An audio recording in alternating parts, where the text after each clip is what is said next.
Hello everyone, मैं सुभाष दीक्षित आज आपके सामने 2020 की आई बहुत ही इम्पोर्टेंट नई शिक्षा नीतियों के बारे में डिस्कस करने जा रहे हैं जो आप स्टूडेंट्स को जानना बहुत ही ज़रूरी है। So please subscribe my channel, press the bell icon. तो चलते हैं अपने वीडियो की तरफ। कुछ हेडलाइंस बताते हैं। स्कूली शिक्षा में 10+2 फॉर्मेट खत्म। कॉलेज की 4 साल की डिग्री होगी। स्टूडेंट बीच में ही कर सकेंगे दूसरे कोर्स। 34 साल बाद आई ऐसी शिक्षा नीति। मानव विकास संसाधन मंत्रालय का नेम चेंज कर शिक्षा मंत्रालय रख दिया गया है। तो चलते हैं अपने वीडियो की तरफ, नई शिक्षा नीतियों की तरफ जो कि 2020 में सरकार की तरफ से आई। हेलो एवरीवन, मैं सुभाष दीक्षित आज आपके सामने उपस्थित हूँ नई नीति शिक्षा के बारे में जो कि सरकार के बड़े बड़े फैसले आए हैं। बेरोज़गारी को कम करने के लिए ऐसी शिक्षा नीति को लागू किया गया है। तो चलते हैं अपने वीडियो की तरफ। पहला जो फैसला लिया है सरकार ने, स्कूलों में अब 10+2 ख़त्म। अब शुरू होगा 5+3+3 4 फॉर्मेट। अब स्कूल के पहले 5 साल जो कि शुरुआती 5 साल होते थे, प्री प्राइमरी स्कूल के 3 साल और कक्षा 1-2 ये पहली स्टेज में होगा।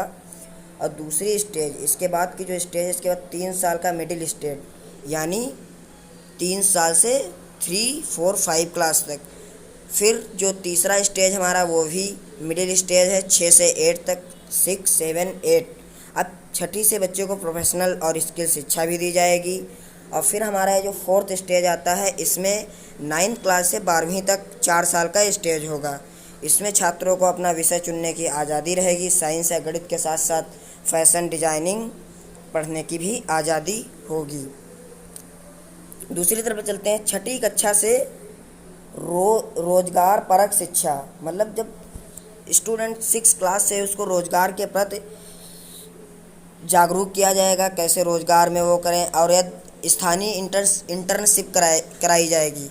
यदि लड़के की किसी भी उसमें रुचि है या वो पेंटिंग करता है या सॉफ्टवेयर में उसकी रुचि है, तो इसको स्कूल से ही उसकी इंटर्नशिप कराई जाएगी।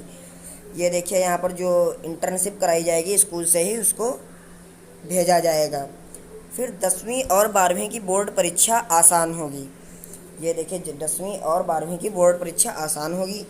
10वीं और 12वीं की बोर्ड परीक्षा में काफ़ी बदलाव आए हैं।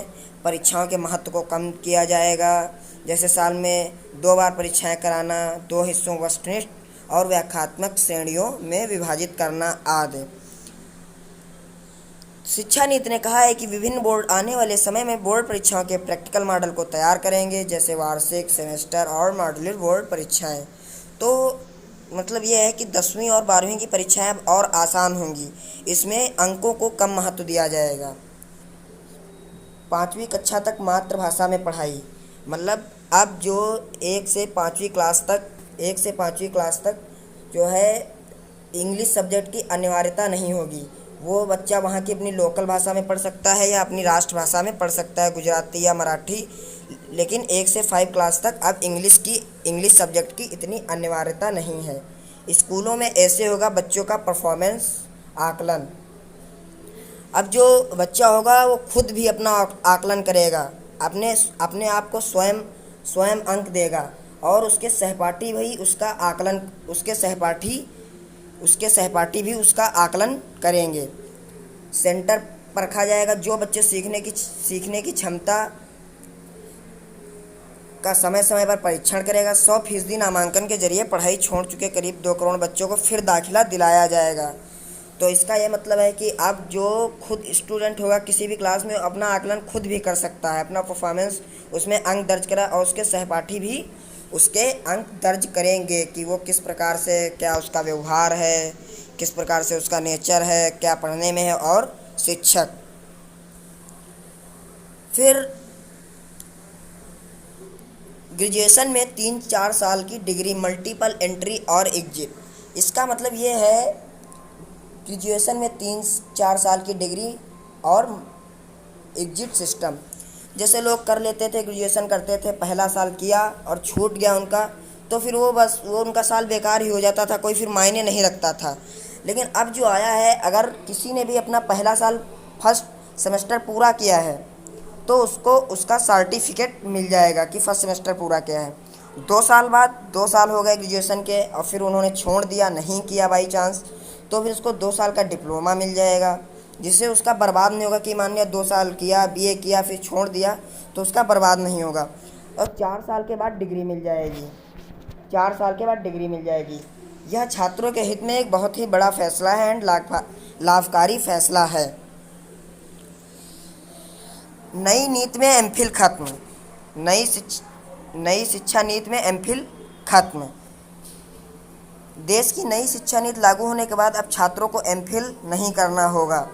छात्र ग्रेजुएशन करने के बाद पोस्ट ग्रेजुएशन, उसके बाद सीधे पीएचडी करेंगे।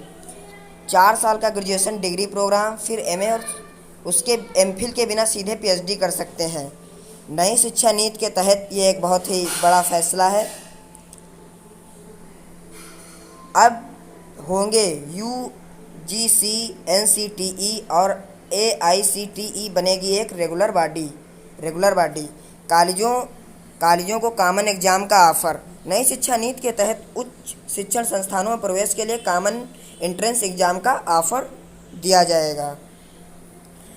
स्कूलों में प्री प्राइमरी लेवल पर स्पेशल सिलेबस तैयार होगा। स्कूलों में प्री प्राइमरी लेवल पर स्पेशल सिलेबस तैयार होगा।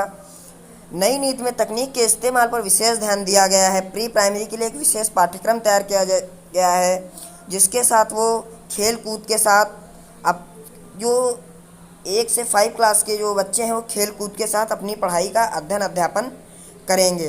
कक्षा 6 से 8 के बीच विषयों की पढ़ाई होगी। स्कूल कॉलेजों की फीस पर नियंत्रण के लिए तंत्र बनेगा। ये फ़ीस की काफ़ी प्रॉब्लम रहती है स्कूल कॉलेजों में, फ़ीस इतनी है, कहीं कम है, कहीं ज़्यादा है, कहीं कुछ है। तो इसके संबंध में खरे ने बताया है कि उच्च शिक्षण संस्थानों को ऑनलाइन स्वतः घोषणा के आधार पर मंजूरी मिलेगी। अभी केंद्रीय विश्वविद्यालय, राज्य विश्वविद्यालय, डीएमडी विश्वविद्यालय और प्राइवेट विश्वविद्यालयों के लिए अलग अलग नियम हैं। अब जो पॉइंट है ऑनलाइन एजुकेशन पर जोर, ये आजकल डिजिटल दौर चल रहा है जो कि आजकल टेक्नोलॉजी पर ज़्यादा ही आधारित है, इसलिए नए सुधारों में टेक्नोलॉजी और ऑनलाइन एजुकेशन पर जोर दिया गया है। ओके। एंड MHRD का नाम बदला, मानव संसाधन विकास मंत्रालय का नाम बदलकर शिक्षा मंत्रालय कर दिया गया है, जो कि आपको ध्यान रखना चाहिए। त्रिभाषा फार्मूला विद्यार्थियों को स्कूल के सभी स्तरों उच्च शिक्षा संस्कृत एक और विकल्प के रूप में चुनने का अवसर दिया जाएगा। त्रिभाषा फार्मूला में भी यह विकल्प शामिल होगा। ओके,